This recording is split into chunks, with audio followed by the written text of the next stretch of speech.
नमस्कार दोस्तों, स्वागत है आपका हमारे चैनल पर। आज हम बात करने वाले हैं एक बेहद ज़रूरी और काम की चीज़ के बारे में, दांतों में मसाला भरवाना, या जिसे आप अंग्रेजी में कहते हैं डेंटल फिलिंग्स। ख़ास तौर पर दांत के रंग की सफ़ेद फिलिंग यानी कंपोजिट फिलिंग क्या है, ये क्यों करवाई जाती है और इसका पूरा प्रोसेस क्या होता है। अगर आपके भी दांत में कैविटी है, दांत टूटे हैं या पुरानी चांदी की फिलिंग को बदलवाना चाहते हैं तो ये वीडियो आपके लिए बहुत ज़रूरी है। वीडियो को अंत तक ज़रूर देखिए। दोस्तों, सबसे पहले जानते हैं कि दांतों में मसाला भरवाने की ज़रूरत क्यों पड़ती है। जब हमारे दांत में कीड़ा लग जाता है यानी कैविटी बन जाती है तो दांत की ऊपरी लेयर यानी कि इनेमल और अंदर की लेयर यानी कि डेंटिन उसको नुकसान पहुंचता है। इसके कारण दांत में सेंसिटिविटी होना यानी कि ठंडा गर्म लगना, दर्द और आगे चलकर इन्फेक्शन भी हो सकता है। इसी नुकसान को रोकने के लिए दांतों में मसाला यानी फिलिंग की जाती है ताकि दांत मजबूत रहें और आगे ज़्यादा ख़राब ना हो। दोस्तों, अब जानेंगे दांतों की फिलिंग के फ़ायदे क्या क्या होते हैं।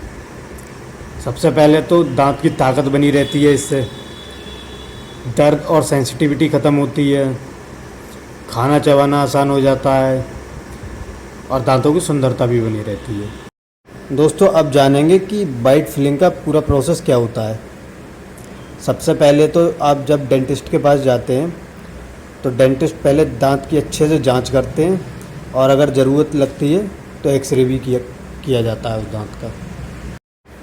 डायग्नोसिस के बाद और एक्सरे के बाद दांत में जो कैविटी होती है यानी कि सड़ा हुआ हिस्सा होता है उसको एरोटर यानी कि आपकी भाषा में समझ लो ड्रिल से साफ़ किया जाता है ताकि जो सड़न है उसको पूरी तरह से हटा दिया जाए उस जगह से। कैविटी को क्लीन करने के बाद में दांत की सतह पर एक ख़ास जेल लगाया जाता है जो कि ईचिंग जेल होता है और उसके बाद में बॉन्डिंग एजेंट लगाया जाता है ताकि मसाला अच्छी तरह से उस पर चिपक सके। बात करेंगे कंपोजिट फिलिंग एप्लीकेशन के बारे में, मतलब कंपोजिट को किस प्रकार से लगाया जाता है दांत पर। कंपोजिट रेजिन को लेयर बाय लेयर भरा जाता है। हर लेयर को खास ब्लू लाइट यानी कि क्यूरिंग लाइट से उसको हार्ड किया जाता है। लेयर बाय लेयर कंपोजिट को लगाने से मसाले में ज़्यादा मजबूती रहती है। इससे मसाला ज़्यादा लंबे समय तक आपका चल सकता है, क्योंकि ऐसा करने से कंपोजिट जो है वो बहुत अच्छी तरह से सेट हो जाता है। इसलिए कंपोजिट को हमेशा 2 से 3 बार में ही करना चाहिए। अब लास्ट में आता है इसका सबसे ज़रूरी पार्ट, जिसमें शेपिंग और पॉलिशिंग की जाती है। लास्ट में फिलिंग को शेप दिया जाता है दांत के आकार के हिसाब से और पॉलिश किया जाता है ताकि दांत चिकना लगे और काटने चबाने में मरीज़ को कोई भी परेशानी ना आए। बाइट फिलिंग कराने के बाद कुछ ज़रूरी बातें होती हैं जो मरीज़ को ध्यान रखनी चाहिए। सबसे पहले फिलिंग के बाद 1 से 2 घंटे तक कुछ भी गर्म या ठंडा खाने से बचें। शुरू के कुछ दिन हल्की सेंसिटिविटी हो सकती है जो कि सामान्य है।